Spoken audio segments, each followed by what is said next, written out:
Alors une autre erreur que j'ai faite pas mal, c'est au niveau du sport. Ça a été soit de pas en faire pour mon hygiène de vie, soit d'en faire beaucoup trop. J'ai toujours été basketteur quand j'étais plus jeune, mais il y a un moment donné, où j'étais fatigué, j'avais des problèmes d'inflammation, de ventre, et cetera. Et en fait, ce que je faisais, c'est que je faisais beaucoup moins de sport en dehors. J'allais juste au basket parce que j'étais entre guillemets obligé, même si j'adorais ça, j'étais pas dans de bonnes conditions. Et en dehors, je faisais rien. En fait, je m'économisais le plus possible. J'étais assis tout le temps, je marchais pas, je faisais pas de musculation, je faisais pas d'étirement. Et franchement, mon corps se dégradait, c'était terrible. Et en fait, ça n'améliorait pas du tout ma fatigue. Et de l'autre côté, à l'inverse, j'ai déjà poussé le truc beaucoup trop loin, où le sport maintenant, ça me fait énormément de bien mentalement, et du coup, je peux avoir tendance à en faire trop. Maintenant, moi, je me régule mieux, j'imagine que c'est une espèce de maturité, hein, j'en sais pas. Mais l'idée, c'est que maintenant, je vais plutôt observer quand même un peu de repos. Là où avant, je pouvais faire 20, 30, 40 jours d'affilée au niveau sportif et forcément ça finissait par me rattraper. L'astuce que j'ai trouvée là-dessus, c'est de faire du sport par plaisir, de faire du sport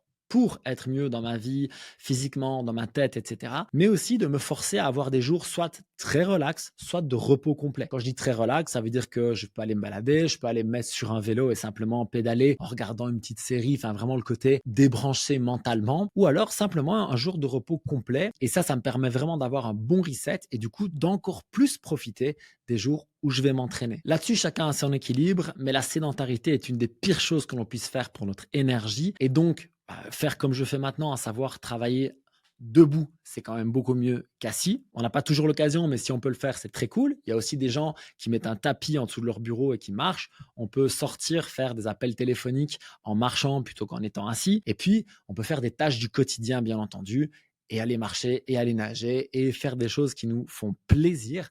Mais bouger dans tous les cas, pour moi, n'est pas une option, mais une nécessité si on veut retrouver une vraie énergie pour fonctionner. Pour continuer à booster ton énergie avec moi, pense simplement à t'abonner à ce compte. Peace.